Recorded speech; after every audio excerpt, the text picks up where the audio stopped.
So ito na nga mga habibis, usapang saging na naman tayo. Sabi kasi ni Ate Rose, yung aming saging na lakatan ay nilalanggam na. Tinatanong ako kung itatapon na raw niya. Sabi ko syempre hindi, nakakaloka. Sabi ko kay Ate Rose, gagawin ko siyang banana cake kasi mas masarap ang banana cake kapag overripe na yung banana. Kaya naman hinanap ko na sa pantry yung mga ingredients, mabuti na lang kompleto ako palagi. Pinadurog ko na kay Ate Rose yung mga saging, tapos ang ginawa ko, nagsif ako ng 2 cups ng bread flour. And then naglagay ako ng 1 tablespoon ng baking powder, 1 tablespoon ng baking soda, 3/4 cups ng brown sugar, tapos 1/2 cup ng butter, and then 1/2 tablespoon ng vanilla at 2 itlog. Nakakatuwa, 2 yung yolk ng isa kong itlog. And lastly, naglagay ako ng 1 cup ng milk. Evaporated milk ang ginamit ko kasi wala akong fresh milk, naubos na. Minekos-mekos ko lang lahat ng mga ingredients ng very light. Tapos after a few minutes, iniligay ko na yung dinurog na saging. Siguro mga higit kalahating kilong saging na lakatan yung ginamit ko dito. Konting halo lang yung ginawa ko dyan, tapos naglagay na ako ng 1 cup ng chocolate chips. Okay lang din namang wala, depende sa kung anong trip nyo, diba, char?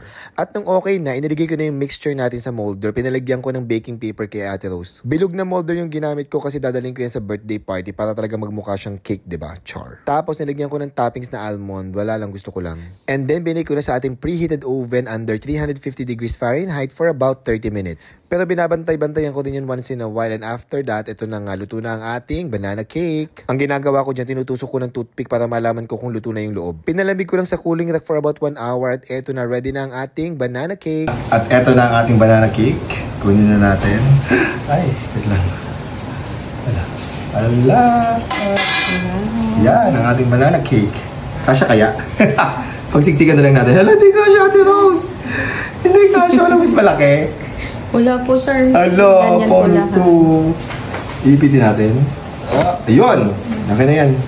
Kasya na rin. Yes. Wrap. Tikman mo ang ating banana cake. Wrap Canyedo. Pagtawag ng tanghalan. Diba? My plate is there. Ano kailangan mo? Plate. Yung plate ko. Paper plate? Okay, kuha tayo. Hindi ko alam kung anong lasa. Tatawa kami sa paminta. Ibak si Rolly yan. Sarap na? Eme, gusto ko. Eme yung sirap. I remember my home. Ay! Shala. Dahil tingnan mo ang banana cake ko. Kamayin ko na. Okay, go. Hindi ko alam kung masarap eh. So good. Made from overripe mango. Mangoes? Gusto ko yung pagka-moist niya sa loob. Moist ba? Ano, masarap ba? Yagi na ang gawa ko. Nilagyan ko ng chocolate chips at saka ng almond kineme. Yes.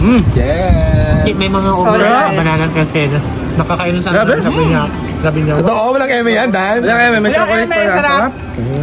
Di masarap siya. Hindi talaga ni Happy Rai. La.